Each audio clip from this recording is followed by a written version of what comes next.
सियासी पार्टी या किसी सियासी लीडर को सपोर्ट करते हैं तो अपना दिल जो है वो बहुत बड़ा करें ताकि अगर वो सियासी पार्टी या उस सियासी लीडर के खिलाफ अगर कोई क्रिटिसाइज़ कर रहा है तो दलील के साथ उसको जवाब दें। ये जवाब नहीं है कि आप जनाब उसकी ज़ात को निशाना बनाना शुरू कर। बिस्मिल्लाहिर्रहमानिर्रहीम, अस्सलाम वालेकुम जी।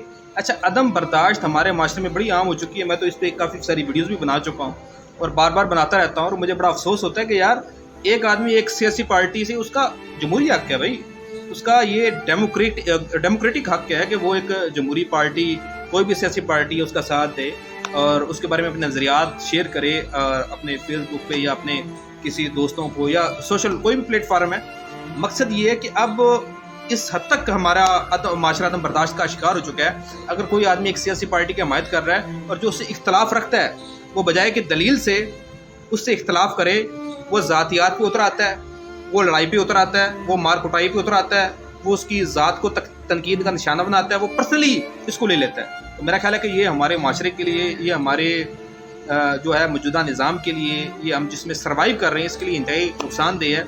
ये आग की चिंगारियाँ हैं जो हम भड़का रहे हैं। अगर आप किसी सियासी पार्टी या किसी सियासी लीडर को सपोर्ट करते हैं तो अपना दिल जो है वो बहुत बड़ा करें ताकि अगर वो सियासी पार्टी या उस सियासी लीडर के खिलाफ अगर कोई क्रिटिसाइज़ कर रहा है तो दलील के साथ उसको जवाब दें। ये जवाब नहीं है कि आप जनाब उसकी ज़ात को निशाना बनाना शुरू कर दें। आप जो उसको पसंद करता है, उसकी ज़िंदगी के जो मामलात उनको आप लेके आ जाएं, उनको उजागर करने की कोशिश करें। तो ये कोई दलील नहीं करता है तो उसकी पसंद या नापसंद पे उसको क्रिटिसाइज़ ना करें, दलील के साथ, इल्म के साथ उसके साथ इख्तलाफ करें, आपको कोई नहीं रोकता। मेरा ख्याल है कि इससे हमें बचने की अशद ज़रूरत है। अल्लाह पाक हम सबका हामी नासिर हो। अल्लाह ने